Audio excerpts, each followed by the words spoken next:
Hello dear students. जैसा कि हम अपने 4 यूनिट पूरा कर चुके हैं, तो आप सभी का स्वागत है हमारे इस नए यूट्यूब चैनल आईटी ज्ञान में। तो आज हम बात करने वाले हैं यूनिट 5 के बारे में, जिसका नाम है ग्रीन स्किल्स। देखिए, अभी तक हमने 4 स्किल्स के बारे में पढ़ा जो कि हमारे एम्प्लॉयबिलिटी स्किल्स में काम आते हैं। आज हम शुरू करने वाले हैं ग्रीन स्किल्स के बारे में। तो आज हम ग्रीन स्किल्स का मतलब है बेटा हरित कौशल। इट मीन्स ये हमारे पर्यावरण से जुड़ा हुआ है। तो सभी स्किल्स के साथ में ये भी एक बहुत ही जरूरी स्किल होता है। तो आइए आज हम इंट्रोडक्शन के बारे में पढ़ते हैं। तो सबसे पहले हम जानेंगे कि ग्रीन स्किल्स यानी कि ग्रीन स्किल्स किस लिए जरूरी हैं। तो चलिए आइए शुरू करते हैं। सबसे पहले हम इंट्रोडक्शन पढ़ते हैं। The environment around us affects all aspects of our life and all our day-to-day activities also affect the environment। देखिए, जो पर्यावरण है यह हमारे चारों तरफ होने वाली जितनी भी क्रियाएं हैं हमारे जीवन के सभी पहलुओं को प्रभावित करता है। यानी कि ये हमारे रोजाना के जीवन को भी, दिन प्रतिदिन जितनी भी हमारी क्रियाएं हैं उन सभी को भी प्रभावित करने वाला है। Those who live in cities get their food supply from surrounding villages and in turn are dependent on forests, grasslands, rivers, seahorses for resources such as water, fuel, wood, fodder, etc। यानी जो लोग शहरों में रहते हैं वे अपना भोजन अपने आसपास जो भी गांव हैं या जो उनके आसपास जितनी भी स्थान हैं, दुकानें हैं, उनसे वे अपना भोजन प्राप्त करते हैं, जिससे कि वे जंगलों, घास के मैदानों, नदियों या समुद्रों, तालाबों, जो हमारे संसाधन हैं जैसे पानी, लकड़ी, ईंधन, इन सबको प्राप्त करने के लिए इन पर निर्भर रहते हैं। We use resources from which food is made and we depend on the community of living plants and animals।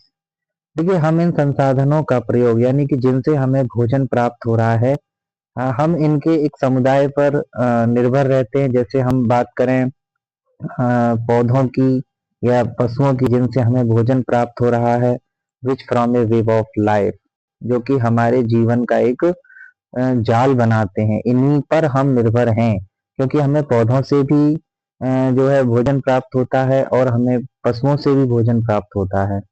Everything around us forms our environment and our lives depend on the flora and fauna around us। जैसे कि आपने biology में पढ़ा होगा, flora and fauna जितनी भी हमारी पेड़ पौधे और जीव जंतुओं की प्रजातियां हैं, चारों तरफ जो भी है सब एक दूसरे पर डिपेंड है। हमारा जीवन इसी तरीके से जीव जंतुओं और पेड़ पौधों पर भी डिपेंड है। सिमिलरली, इसी प्रकार our school environment comprises the physical and the socio-culture environment। अगर बात करें हम अपने स्कूल की, तो हमारा एनवायरनमेंट वहाँ दो तरीके से देखा जाता है, एक भौतिक तरीके से और दूसरा है आपका सामाजिक सांस्कृतिक पर्यावरण के तौर पर। The physical environment includes the school building and the classrooms, library, laboratories, corridors, kitchen, toilets, garden and also the playground. हमारे जो स्कूल का भौतिक पर्यावरण है या भौतिक वातावरण है, इसको अगर हम बात करें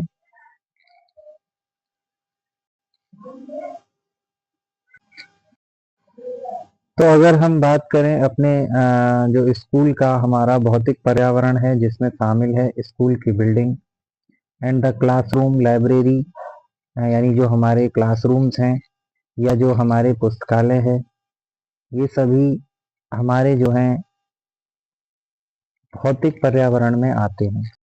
अगर हम बात करें the socio culture environment is manifested by school with climate teaching by the teachers, student activities, inclusivity sorry inclusivity, attitude towards learning, social behavior, discipline, respect for each other's caste, religion and creed, achievement of students etc।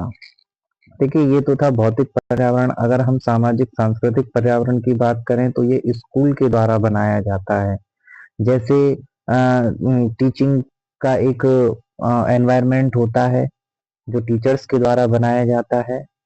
Students के द्वारा कुछ क्रियाकलाप किए जाते हैं, यानी पढ़ने के दौरान, यानी पढ़ने के सापेक्ष, यानी पढ़ने में क्या पढ़ने और पढ़ाने दोनों में क्या व्यवहार है, क्या रवैया है, या उसका सामाजिक जो है व्यवहार कैसा है, अनुशासन कैसा है, एक दूसरे की जाति, धर्म और उनके जो भी उनकी मान्यताएं हैं या उनके जो धर्म हैं उनके प्रति आदर करना, या छात्रों की उपलब्धियां। तो ये सभी जो है बनाते हैं ये सभी हमें बनाते हैं हमारा सांस्कृतिक सामाजिक पर्यावरण। अगर हम आगे बात करें तो आगे हम देख सकते हैं over the years with the economic development there has been an increase in environment pollution. देखिए जैसे जैसे समय गुजरता है वैसे वैसे हमारी जो आर्थिक विकास है यहाँ पर हम देखते हैं कि हमारे पर्यावरण में अत्यधिक प्रदूषण बढ़ता जा रहा है।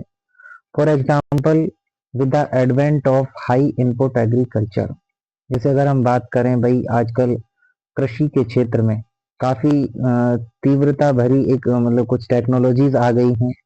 We could grow more food by using fertilizers and pesticides and using hybrid crops, but it also resulted in the ill effects of overuse of chemicals, which led to soil and environmental degradation।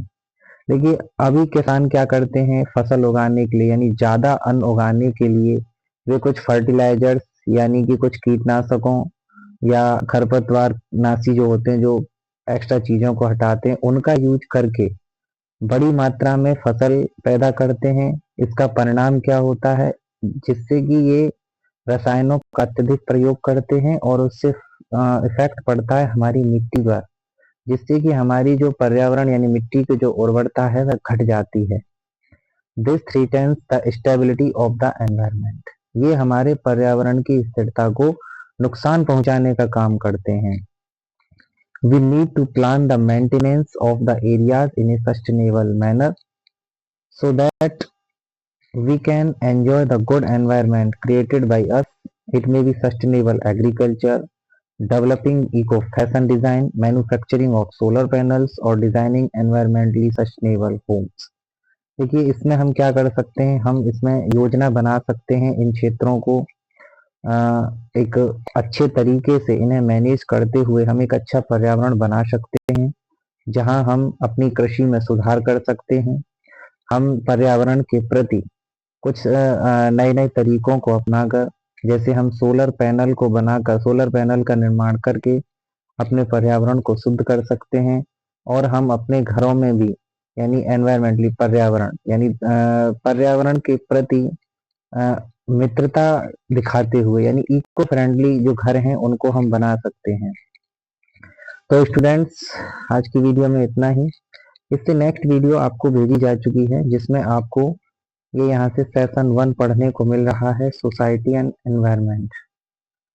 Okay students, thank you very much.